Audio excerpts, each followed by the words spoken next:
ጤና ይስጥልን ተመልካቾቻችን፣ ለዜና ኢትዮጵያ ወደ አዘጋጀንላችሁ ስፖርታዊ ዘገባዎቻችን ተሻገርን። የስፖርት መረጃዎቻችን አጋር ሲንቄ ባንክ ነው። ከልብ እናመሰግናለን። የሀገሪቱን የእግር ኳስ ከውድቀት ለማዳን በአደረጃጀት በቴክኒክና በመሰረተ ልማት ላይ ስር ነቀል ማሻሻያ የሚያደርግ መሪ ያስፈልገናል ሲሉ ተጫዋቾችና አሰልጣኞች ከቲቪ ጋር በነበራቸው ቆይታ ተናገሩ። በቅርቡ ወደ ኃላፊነት የሚመጣው አዲሱ የኢትዮጵያ እግር ኳስ ፌዴሬሽን የስራ አስፈጻሚ የታችኛውን መዋቅር ከማጠናከር ጀምሮ የዳኝነትና የዲሲፕሊን ችግሮችን ለመቅረፍ ጥብቅ አሰራር መዘርጋት እንዳለበትም ባለሙያዎቹ አንስተዋል። ይበልጣል ሰውነት የኢትዮጵያ እግር ኳስ ፌዴሬሽንን ለሚቀጥሉት 4 ዓመታት በፕሬዝዳንትነት ለመምራት የሚያለሙ እጩዎች ዝርዝር በቅርብ ቀናት ይፋ ይደረጋል። የምርጫው ቀን እየተቃረበ በመጣበት በዚህ ወቅት ተጫዋቾችና አሰልጣኞች አዲሱ ስራ አስፈጻሚ ኮሚቴ የሀገሪቱን እግር ኳስ ከውድቀት ለማዳን በአደረጃጀት በቴክኒክና በመሰረተ ልማት ላይ ስር ነቀል ማሻሻያ ማድረግ እንዳለበት አሳስበዋል። ክለቦች ራሳቸው ውድድሮችን እንዲመሩ ማድረጉም ጥሩ ነው። ይሄንን ነገር ካደረገ በኋላ ግን በበላይነት ውድድሩን በመቆጣጠር በኩል ግን ክፍተቶች ነበሩ። ልክ ባለፈው ዓመት የተፈጠረው አይነት ሊግ ካምፓኒው አንዳንድ ህጎችን አውጥቶ ክለቦች እንዲወርዱ ተደረጉ። ከፋይናንስ ስርዓቱን የጣሱ ክለቦች እንዲቀጡ ተደረገ።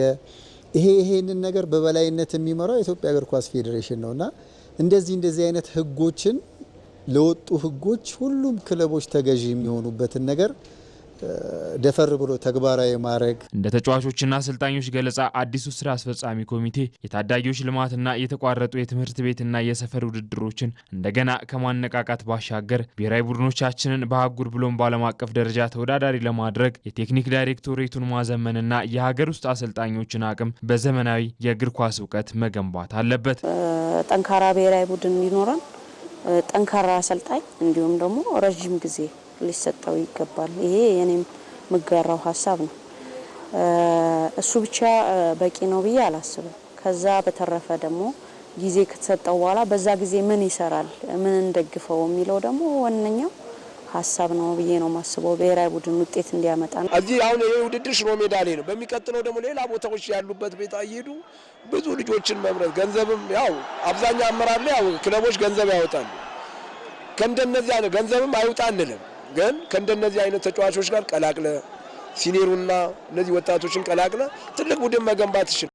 ዞሮ የክለቦች ውጤት ብሔራዊ ቡድን ላይ እና የሚያርፈው ብሔራዊ ቡድናችን የተሻለ እንዲሆን በአፍሪካ ደረጃ በየዕለቱ በአፍሪካ ውድድሮች ላይ ሀገራችንን ማየት እንደምንፈልግ ሁላ መስራቱም ላይ በዛው ልክ ትኩረት ማድረግ አለብን። የስታዲየሞችን የጥራት ችግር ለመቅረፍ አዲሱ አመራር ከመንግስት ጋር የተቀናጀ ስራ መስራት እንደሚጠበቅበትም ተመላክቷል። እንደምታየው አሁን ላይ ያለው የመንግስት ያመጣው ነገር በየሰፈሩ ያሉት ሜዳዎች በጣም አሪፍ ነገር ነው ያለው። ግን ደግሞ የኢትዮጵያ ብሔራዊ ቡድንስ እንዴት ነው የሚጫወተው? የትኛው ሜዳ ላይ ነው የሚጫወተው? ከኢትዮጵያ ሕዝብ አንጻር ካለን የእግር ኳስ ስሜት አንጻር ከዚህ የተሻለ ሜዳዎችን እንጠብቃለን። አሪፍ ሜዳዎች እየተሰሩ ነው።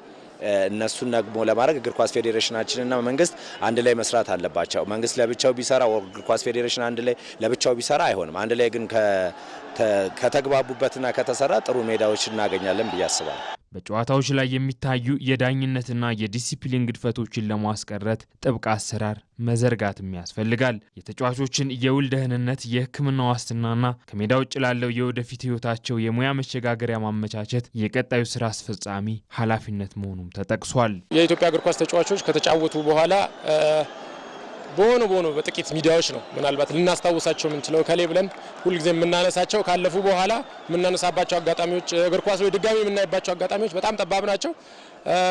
ምናልባት አምና ካቻምና ነገሮች ትንሽ እየተሻሻሉ የመጡበት ሁኔታ አለ። የቀድሞ ተጫዋቾች ወደ አሰልጣኝነትም ወደ ኢቲቪ ተንታኝነትም ጭምር ቀርበው መለስ ብለን እንድናስታውሳቸው ያደረጉበት አጋጣሚዎች አሉ።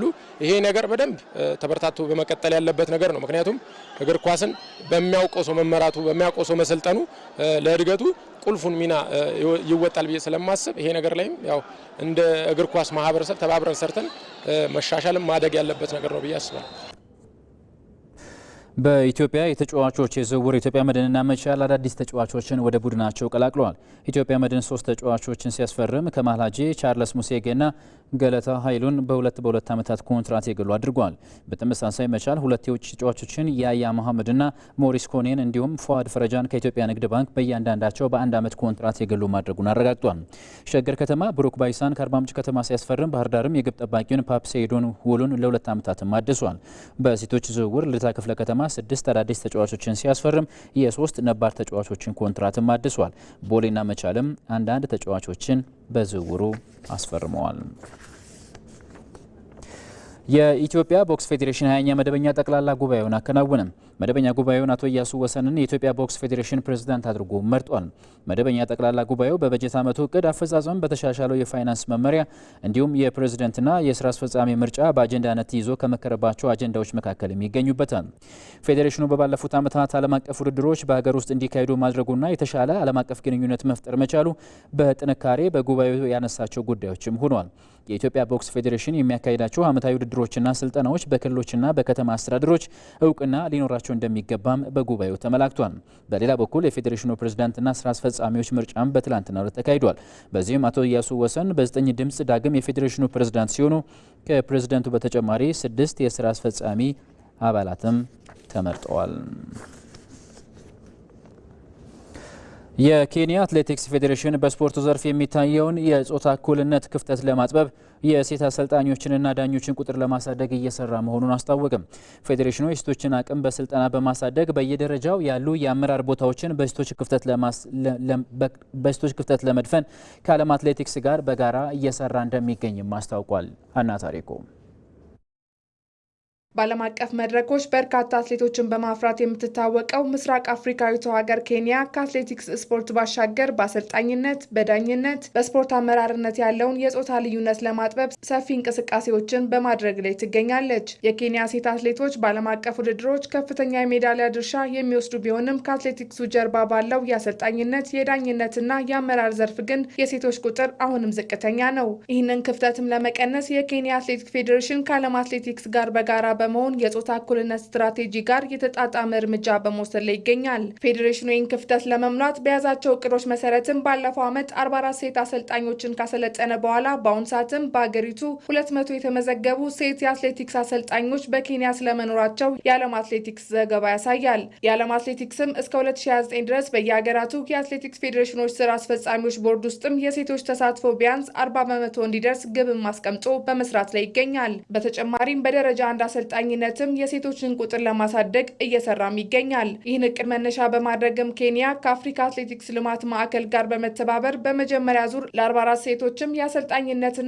የጾታ አመራርነት ስልጠና ሰጥተዋል። በአሁኑ ወቅትም በፌዴሬሽኑ በአጠቃላይ የተመዘገቡ ከ200 በላይ ሴት አሰልጣኞች ሲኖሩ ከነዚህም ውስጥም 30 ብቁ የሆኑ ሴት አሰልጣኞችን የደረጃው ለሚገኙ ብሔራዊ ቡድኖች መታጨትም ችለዋል። በስፖርቱ ዘርፍ ያለው ባህላዊ አመለካከትና የፋይናንስ እጥረቶችም አሁንም ተደራራቢ ፈተናዎች ቢሆኑም እንኳን የኬንያ አትሌቲክስ ፌዴሬሽን ሴቶች ወደ ስፖርት ሕክምና የቡድን መሪነትና ዳኝነት እንዲሸጋገሩ መንገድ በመክፈት ላይ ነው። ይህም በምስራቅ አፍሪካ የስፖርት አስተዳደር ላይ ትልቅ አርአያነት ያለው እርምጃ ተደርጎ የሚወሰድም ጉዳይ ነው። በስልጠናው ከተሳተፉት መካከል አንዷ የሆነችው ጄኒ ኬንዴ በሰኔ ወር የዓለም አትሌቲክስ የጾታ አመራርነትን በበየነ መረብ ስልጠና ሲሰጥ ወስዳም አጠናቃለች። አሰልጣኝነት፣ የአእምሮ ዝግጁነት፣ የአሰልጣኝነት ፍልስፍናን፣ የስልጠና መርሆችን፣ የተሰጦ መለያ መንገዶችን፣ የአትሌትና የአሰልጣኝነት ደህንነትን፣ የአትሌትን እድገትና ልማት እንዲሁም የስልጠናና የውድድር እቅዶችን ጨምሮ በርካታ ዘርፎችን የሸፈነ ስልጠና ስለመውሰዳውን ትናገራለች። ከስልጠናውም በኋላ አሰልጣኟ በጋና አክራ በተካሄደው የአፍሪካ ሻምፒዮና ላይ የኬንያ ቡድን አሰልጣኝ በመሆኑም ተመርጣለች። ስልጠናውን መውሰዴም ከአትሌቶች ጋር መግባባትን፣ መረዳትና ተግዳሮቶችን እንዳስወግድ ጥንካሬያቸውንና ድክመቶችን በቀላሉ ማወቅ እንድችል አድርጎኛ ስትልም የተናገረችው የቡድን መንፈስን፣ ጥሩ ግንኙነትና ግልጸኝነትን የማዳብርበትን ክሎት አግኝቻለሁ ትላለች አሰልጣኟ። በአትሌቲክሱ ዘርፍ ያለውን የሴቶች አሰልጣኝነት ውስንነትን ለመቅረፍም የኬንያ አትሌቲክስ ፌዴሬሽን በቀጣይ አዳዲስ ሴት አሰልጣኞች ስልጠናዎችን እንዲወስዱ ለማድረግ እየሰራ እንደሚገኝም የዓለም አትሌቲክስ ዘገባ ያሳያል። የናይጄሪያ ሴቶች ብሔራዊ ቡድን ከዓለም ዋንጫ ተሳትፎ ውጪ ሆነ። በሴቶች አፍሪካ ዋንጫ የድርብ ስኬቶች ባለቤት የሆነችው ናይጄሪያ በደቡብ አፍሪካ ተሸንፋ ከውድድሩ ውጭ ሆናለች። ደቡብ አፍሪካ ጨዋታውን 2-1 በመርታትም ለመጨረሻው የዓለም ዋንጫ የጥሎ ማለፍ መርሃ ግብሮች ማለፏን አረጋግጣለች። በተመሳሳይ በአፍሪካ አህጉር በተደረገ ሌላ መርሃ ግብር ኮትዲቯርን የገጠመችው ጋና 2-1 አሸንፋ ለዓለም ዋንጫው የማለፍ ተስፋዋንም አለምልማለች። በሴቶች የአፍሪካ ዋንጫ ነገ ሞሮኮ ከአልጄሪያ ለደረጃ ሲጫወቱ እሁድ ዕለት ካሜሮን ከማላዊ በታሪካቸው ለመጀመሪያ ጊዜ የመድረኩ ሻምፒዮን ለመሆን የሚያደርጉት መርሃ ግብርም ይጠበቃል።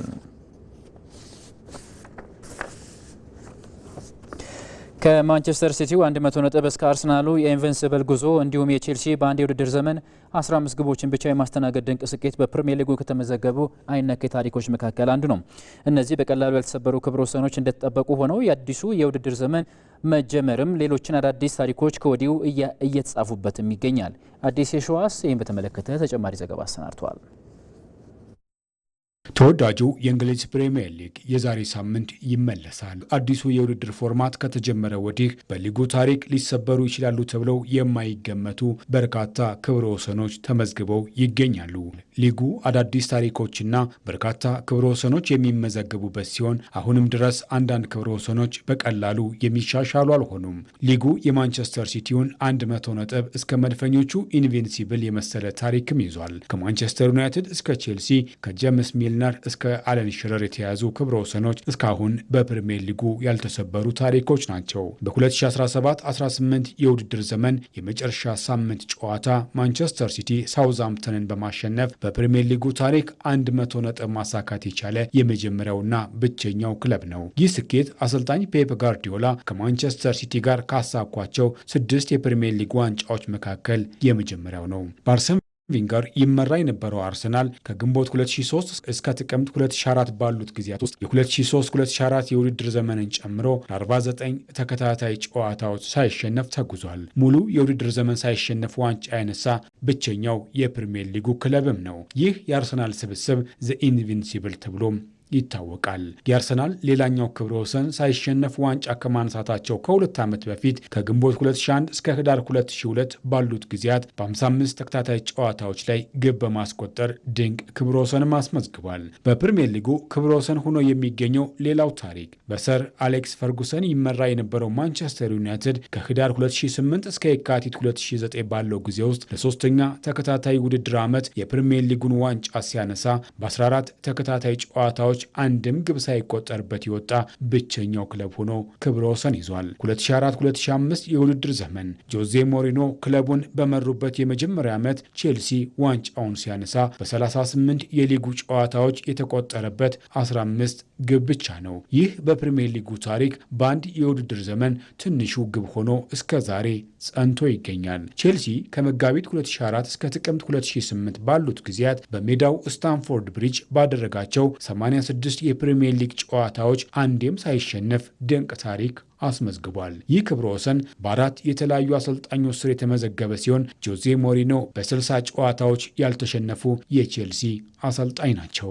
በመስከረም 2007 ሪዲንግን 7-4 ያሸነፈበት ጨዋታ በአንድ ጨዋታ 11 ግቦች የተቆጠሩበት ብቸኛው ጨዋታ ነው። አለን ሽረር በ14 ዓመታት የፕሪሚየር ሊግ ቆይታው 260 ግቦችን በማስቆጠር የሊጉ የምንጊዜም ከፍተኛ ግባግቢ ሆኖ እስከ ዛሬ ቀጥሏል። ሃሪኬን 213 ዋይን ሩኒ 208 ግቦችን ቢያስቆጥሩም ያለን ሽረርን ክብረ ወሰን ሊደርሱበት አልቻሉም። ጄምስ ሚልነር በእንግሊዝ ፕሪሚየር ሊግ ታሪክ ብዙ ጨዋታዎችን በማድረግ የመጀመሪያው ተጫዋች ነው። እንደ አውሮፓውያን አቆጣጠር በ2002 በሊድስ ዩናይትድ መለያ የመጀመሪያ ጨዋታውን ያደረገው ሚልነር ከማንቸስተር ሲቲና ከሊቨርፑል ጋር ዋንጫዎችን አንስቷል። ሚልነር ባለፈው ዓመት ነበር የጋሪዝ ባሪን የ653 ጨዋታዎች ክብረ ወሰን በማለፍ በሊጉ ታሪክ 658 ጨዋታዎችን ያደረገ ተጫዋች ሆነው። የ2026-27 የእንግሊዝ ፕሪሚየር ሊግ ሊጀመር ቀናት ብቻ ቀርተውታል። ይህ የውድድር ዓመትም አዳዲስ ክብረ ወሰኖች ከወዲሁ ተመዝግበውበታል። ከነዚህ መካከል ቀዳሚው 9 ክለቦች በአዲስ አሰልጣኝ ውድድራቸውን የሚጀምሩበት መሆኑ ነው። የዛሬ ሳምንት አርብ ሻምፒዮኑ አርሰናል አዲስ አዳጊውን ኮቨንተሪ ሲቲን በሚገጥምበት ጨዋታ ይጀምራል። ለዜና ኢትዮጵያ ያዘጋጅንላችሁ ስፖርታዊ ዘገባዎቻችን በዚያ በቁ። ያላችሁበት መልካም ቀን ይሁንላችሁ።